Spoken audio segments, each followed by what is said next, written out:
Doing research in a company, is it like kind of different than doing in academia? Like, how was your experience? In quantum industry, I don't think so actually, because quantum computing is like at a very early stage, I would say. So it is not like companies are like just mass producing some product and selling that off, because everybody is still trying to figure out what is like the best way to do it and what are the bottlenecks and so on, and they're making things better and better every day.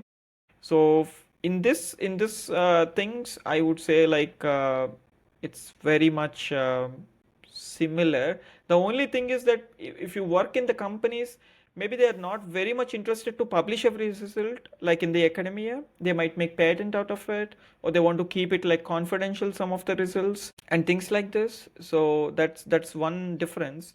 And also one major difference which I actually like in the industry setting is that the goal is very common. So if, for instance, like if in the academia, like I'm in a group of like five people, everybody is a PhD student, all five of us has a different goal. So I am working in some topic in my PhD, and that's my goal, and somebody else something else, and so on. We of course collaborate, talk, help each other, and so on. But at the end of the day, everybody has their own project, their own PhD stuff, their own goal, their own thing. But in the company, it's not like that. So if you are a group of 10 people working, everybody goal is the same thing, to make this thing work and to do this. So I think like that collaborative effort I could see much more in company than in academia, because there everybody's goal is one and the same. And that I also a little bit saw in CERN. So when I was at CERN, I felt the same thing, because there are so many people, mathematicians, physicists, experimental physicists, theory physicists, engineers, all kinds of people. But there again, they have like a common goal to some extent, and that's also true like in industry. So that is one major thing that's actually different and also very interesting actually to work with. Think so it will be somewhat nice if even PhDs with same mentality and same research goals, if we happen to meet and work together, then maybe the burden, anxiety, everything reduces and Yeah, maybe we this can would. perform better.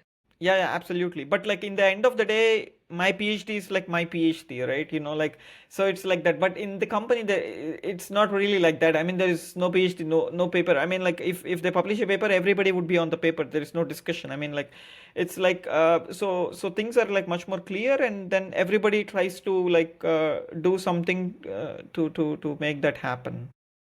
So it's much more supportive in that sense. Do you feel now that maybe some extra features should have been there in your PhD curriculum so that like things would have been better? Uh, I would say like probably like in the beginning, I think it would have been like I probably figured some things out myself, which might be too not a very efficient way to do it. And I think especially when a guy is joining a PhD, I think in the beginning, if there is like more support, more information, and yeah, overall things, I think this would be like very very helpful. And I think some kind of orientation or some kind of any kind of support, I think this, especially in the beginning, would have been, yeah, some more helpful. Yeah.